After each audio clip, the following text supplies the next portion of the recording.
Yep, here you go. What's going on? Can you see me? Can you hear me? Can you feel me? There's a hello. Yes, wave, boom, we're here. Cool. I'll wait a minute or two. Hope y'all are doing well. Switching hands there. Okay.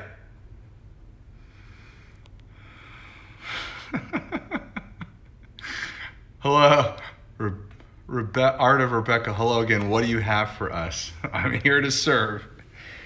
Would you like some fries? Would you like some fries with that shake? Art of Rebecca? Would you like some fries with that shake? Okay. Oh, Pour Sauce. I remember that name. Nice to see y'all. Hope you're doing well.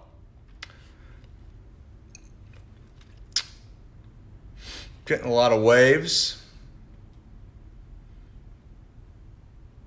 Wait one more minute. I will wait one more minute.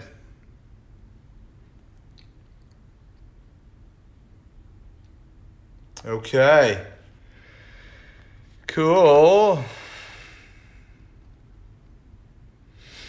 Breathe in through your nose. Have y'all seen that Curb Your Enthusiasm? There's a commercial for the new season of Neon Black with Leon Black.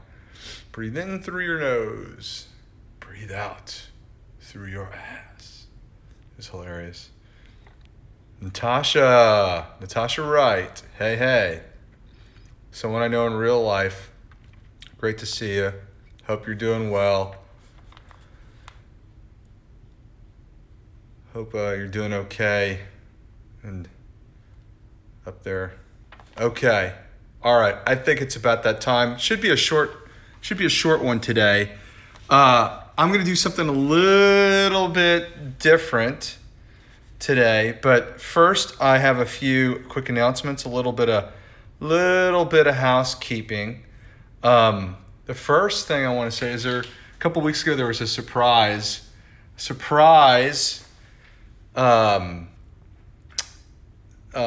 weeks ago. There's going to be another surprise for y'all who hang out. I'll have another surprise for you at the end of today's live. So if you tune in, you hang out, and you pay attention, there'll be something for you. Okay. Couple of quick reminders. I did that really great Saatchi Gallery live on Friday. It was really nice of them to, they invited me to do an Instagram takeover. A little nerve-wracking. They've got 6 million with an M. They've got 6 million social media followers. So that was pretty wild. I have no idea how many people have seen it. Just the number of people live was kind of mind-boggling to me. I think it was like 3,700, 3,800 or something. But anyway, I think they'll be putting it on their Instagram TV, but I actually posted it to my site. So if you go to my website, howardsherman.com, and click on the press page, you can find it there. I also put last week's Instagram live that I did for myself and for you last Wednesday. I also posted that on the press page too. So if you go to howardsherman.com, click on the press page, you'll find both of those videos there. I thought the Saatchi one went really well. They seemed to be really happy with it. A little bit different. I did kind of more of a show and tell and less of a weekly information, education sort of topic. And did a little, very, very brief little demonstration of how I begin a piece of artwork sometimes, and then showed finished things, some really big giant paintings. It was really cool.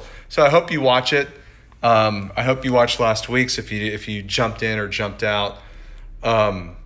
Anyway, those videos are on the press page. Also, I want to remind everyone, if you go to that same press page, there's Press Kit 2020. I'd love for you to grab that and share that. It's a very small slim PDF file that's all hyperlinked with all kinds of information about different work and prices. And please share that with your art collector friends who might be interested in buying stuff. Okay, one other thing I want to point out really quickly here is I want to show y'all something. This particular piece, this is called Oxygen Sucker number 8. I did have it up on the wall the other day. This is in the shop, so if you or someone you know is interested in this work, I will include the frame. It'll ship just like this, okay? Matte and frame. I want to point that out. If you go to howardsherman.com, click on shop, you will find this piece, okay? And there's a little glare on there, but you can kind of get the idea.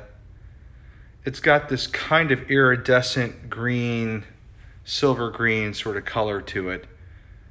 And anyway, that's that piece. It's on the shop. Okay? Okay. So, what I want to talk to y'all about today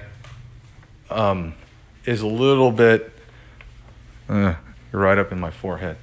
It's a little bit different than what I would normally do, but I think it's kind of interesting. I moved to another area and, okay. I have a very short artist statement. I'm going to read it to you. This is sort of the thing for today. And I think that it's something that, I thought I'd try it. I don't know. I mean, this is a little bit different than normal. Normal, I'd show y'all more work and talk about that. But I thought it would be really cool to read this very short artist statement. It won't take that long. And one of the reasons I want to read it to you is because I want you, whether you're an artist or not, I'd like you to take a moment and write your own statement. Whether you're an artist or not, it doesn't have to be long. Everyone knows how to write. You've been writing since you were a kid. Don't say you don't know how to write. You know how to write. But what I really want you to do is write down, in the context of your statement, I want you to write down what it is that you do. I want you to be descriptive and be specific. And I really hope the people on here, I hope you're really listening to me. I hope the people on here who aren't artists actually really do this.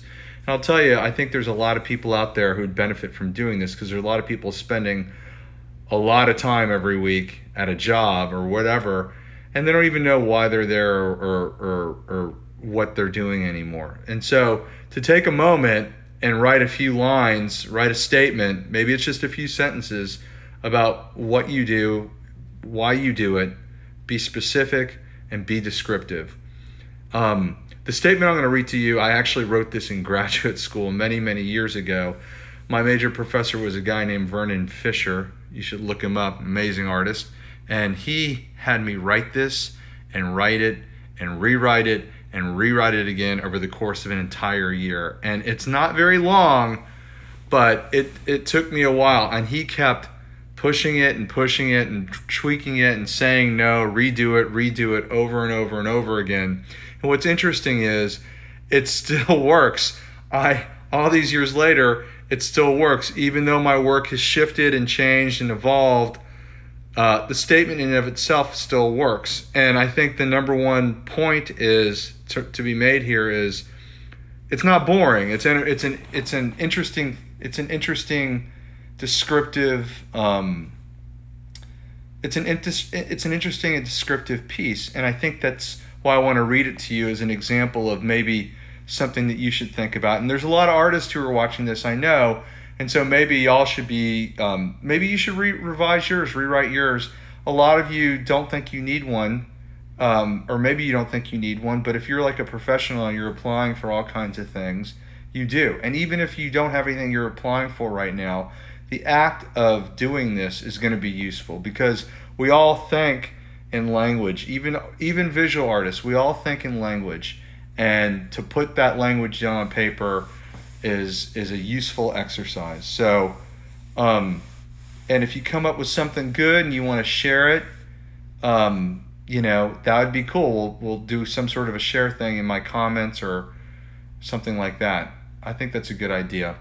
Anyway, Remember about the surprise. We haven't done the surprise yet. The surprise is coming. So I'm going to read this now if we're ready.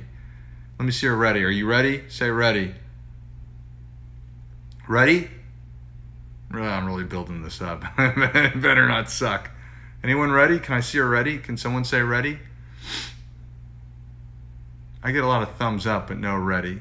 No one can write out the word ready. Anyone write the word ready? Okay, never mind. I'm reading it. Ready. Thank you, print_maker. SJO ho art. Thank you. Okay. All right, here we go. Here's my statement. I wrote this in 2005, 2006, and I still use it. I have another one that I use too that's a little more academic from time to time, but this is the one I use almost all the time. Okay? Y'all, I'm not going to try doing it in an Australian accent. I'm just going to do it the way I talk, okay? Okay. Painting is changing. Painting is changing. The idea of a particular ism or school is reminiscent of a flat soft drink. I take several of these historical ideologies and I put them in a blender. I serve up an explosive, visual, 190 proof margarita, Everclear, not tequila, that is excessive and ambitious. It is a hedonistic long pour that might splash everywhere. You're in trouble if you have a paper cut. The goal is a reaction with every sip from the fishbowl-sized glass. One special ingredient in this recipe is a narrative cartoon. It is born out of the abstract gesture in a twisted, unstable way. When the blender stops, there will be bits and pieces strewn all over the place. It is a battle of epic proportions with a multi-pronged attack and a slight tickle. This cocktail is extremely potent because many of its constituents contrast. They are so wrong together that they start to seem right, combining to create a hostile and humorous expression. It is like laughing while taking a cold shower. There are no baby sips. You gulp it down and brace yourself for the brain freeze. I came to this concoction scuffling through the liquor cabinets of intuition and art history. You must know how to pick both of these locks. Otherwise, it's a trip to the lame-ass kitchen. A real walk of shame. That's it. Boom. Well, I hope that helped. I hope you liked it. It's still valid for me. I still use it. It still comes in handy. It's still applicable. And but I'll tell you what, if it wasn't and I was going to redo it, I would definitely. There are a lot of tones and notes that I take from that I'd apply to what I'm doing now. I'd be descriptive. I'd paint a picture, no pun intended, with what I wrote. And most of all, I wouldn't be boring. And I think that statement covers all those bases. So anyway, write one, share it, let me know. I would really like to. I'd like you to sit down and spend a few minutes, even if it's just a few sentences, and just be specific, be descriptive.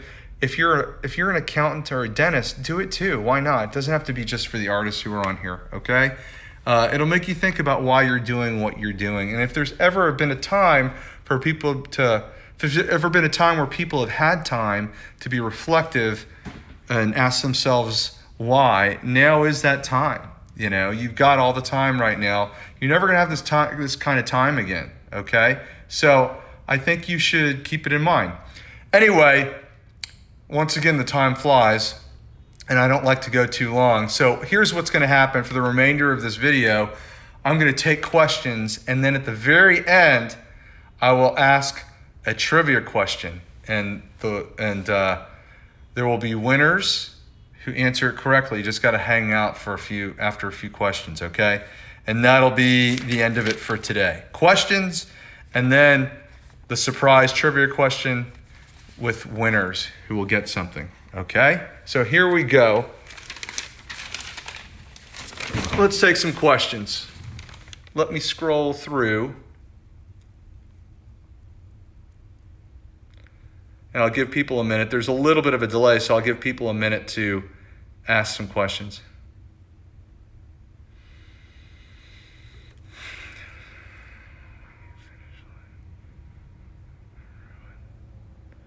There's a couple of people on here, and it just doesn't, their questions don't make sense. Okay, I'm getting a repeat question, and I don't understand it.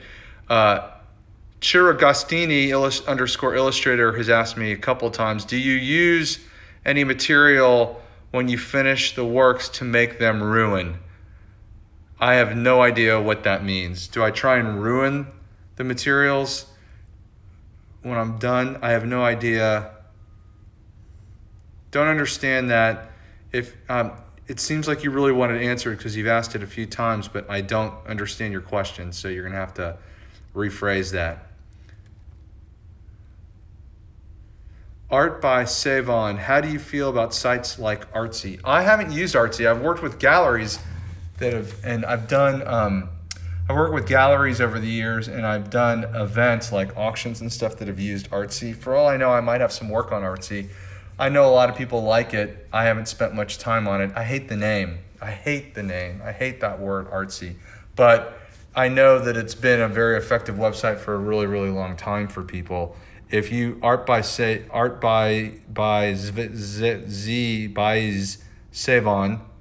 maybe the Z is silent. Let me know if you like Artsy. I'm just haven't spent much time on it.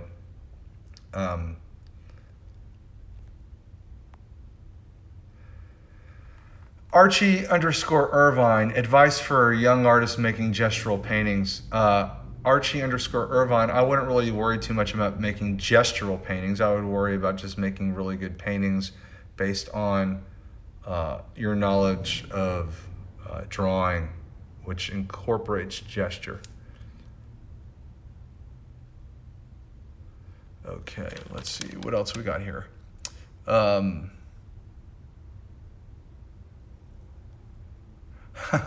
Kyle Steed, why the walk of shame to the kitchen? There's not much of a walk of shame, although the kitchen's a mess. Okay. Everyone likes to try and stick it to you a little bit, don't they? That's okay. I'm a big boy.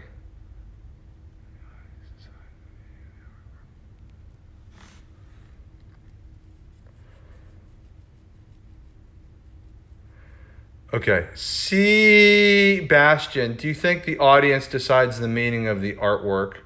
What a question. I mean, I don't know if I really got into that in previous sessions or not. I think the artist brings their own interpretation, their own meaning to the artwork. So I guess, yes, they decide the meaning of the artwork. And I'm sure that a lot of times what the audience or the viewer sees in the work is different than what the artist had in mind when they made the work.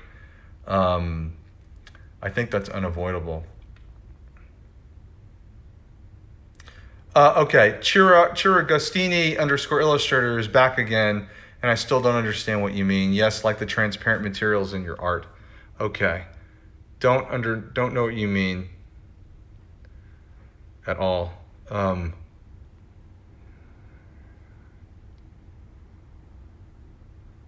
Okay, here's an interesting question. Esra _Nesapagulari.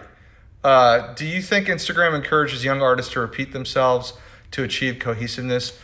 Yes, I think it. I think this platform is kind of toxic in a way for young artists, especially if they're still in school or in the beginning stages of their careers. I think that this platform encourages lies. Quite frankly, it's lying to you. This phone's lying to you.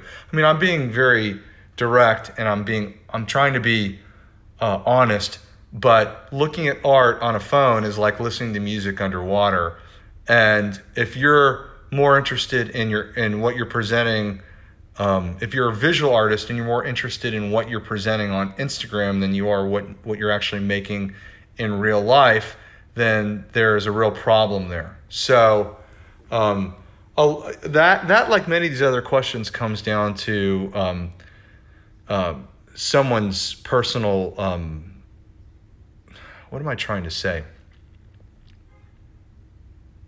If you're more interested in looking good on Instagram than you are in making really good artwork in real life, then you need to recheck yourself. So you need to sort of revisit why you're doing what you're doing, and have a little bit more faith and grit and, quite frankly, confidence in your ability to make real work in the real world. And that's key. Real work in the real world. I'm on here and I'm promoting on here and all that, but you can't lose sight of the real thing. Ain't nothing like the real thing. I'm skipping some questions. I'm gonna take just we quickly get close to 30 minutes, and I like to keep it around 30 minutes. So I'm just gonna take a couple more.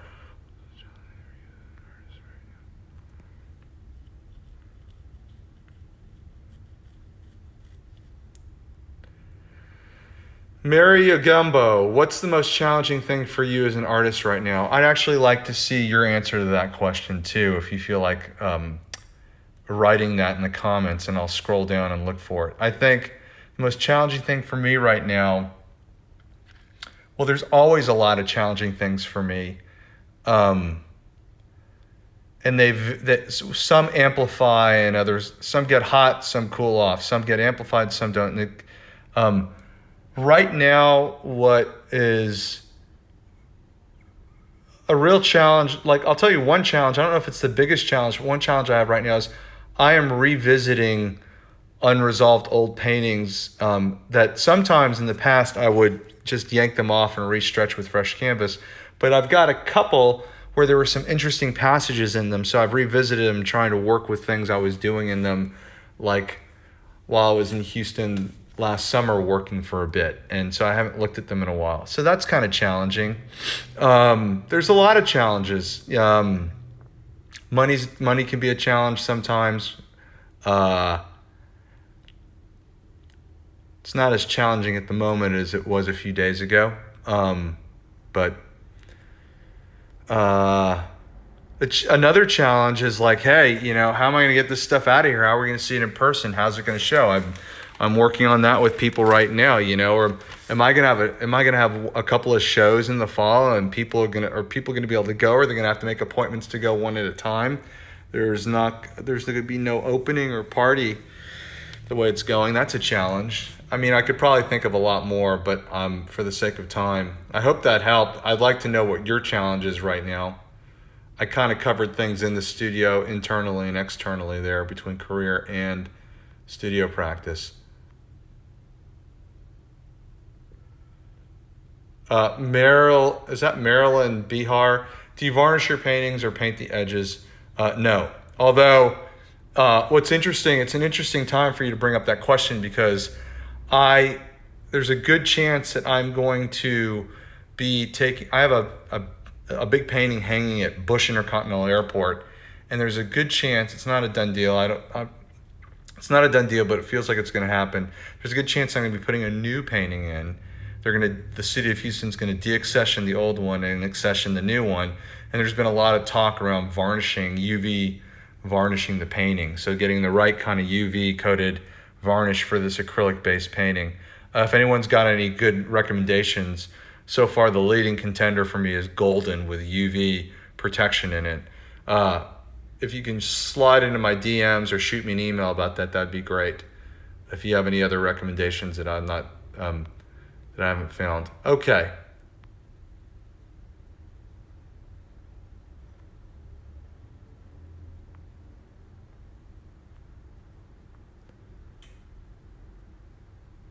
Coleman_game farm. I don't know John Amos. Should I?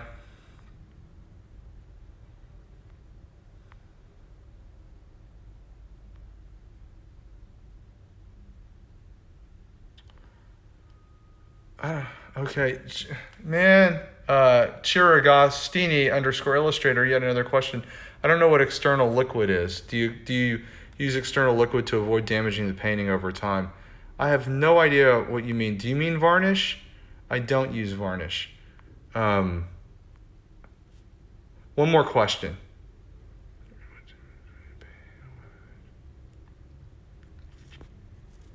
One more question if I can find one. Okay. Bear with me, people. How do you...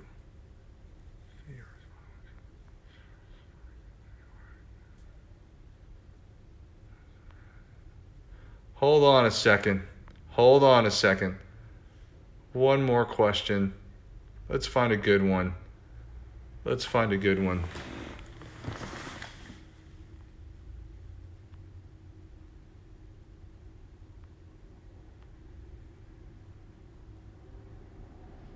I want the matte, Matthews. I want the matte. I don't want a satin finish. That's the thing. I want a matte finish. Okay. One more question. This is it. Then we will do the little surprise. Okay. Nora Shaw artwork. How do you structure your workday?